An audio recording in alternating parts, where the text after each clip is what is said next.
அது எல்லாருக்கும் பொருந்தும். இப்படி சொன்னாங்க புரியும். The fullness of the spirit. ஆவியானவர் யாரும் ஒருவருக்கு அல்ல. அதைத்தான் நம்ம நினைக்கிறோம். இன்றைய திருச்சபை மக்கள் நினைக்கிறார்கள் அவருக்கு அதிகமான ஆவியானவர். அப்படி அல்ல. நீங்கள் எந்த அளவுக்கு அவரை நீங்கள் பயன்படுத்துகிறீர்களோ அந்த அளவுக்கு உங்கள் வாழ்க்கையில அவர் நிறைவானவராக இருப்பார். எனவே அன்பு பிள்ளைகளே, இந்த ஆவியானவர் வார்த்தை எப்படி நிறைவானதோ அதே போல ஆவியானவர் நிறைவான ஒரு ஆவியானவர். வேதம் முழுவதும் சொல்லப்பட்ட வார்த்தை. அன்பானவர்களே, ஆவியானவர் நிறைவான பாடலாம் பாடுகிறோம்.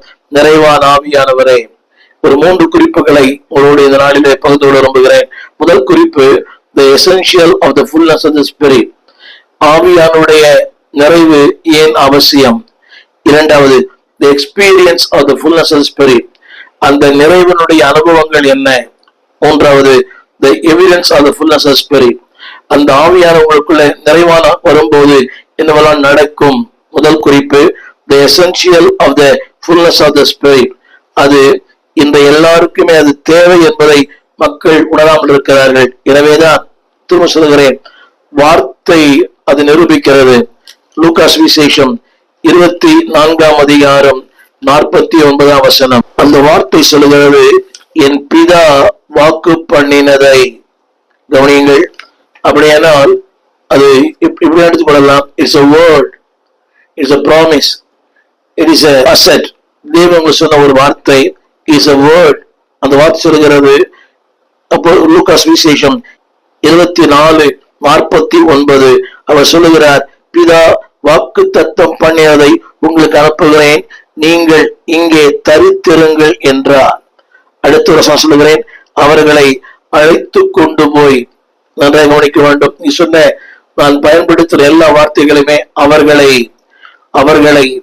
அவர்களை எல்லாரும் ஒவ்வொருவர் மேலும், அதாவது தேவன் நிறைவை அவர் கட்டளையிட்டு இருக்கிறார். God commands the fullness. நீங்களும் நானும் நிறைவாய் இருக்க வேண்டும் என்று விரும்புகிறார்.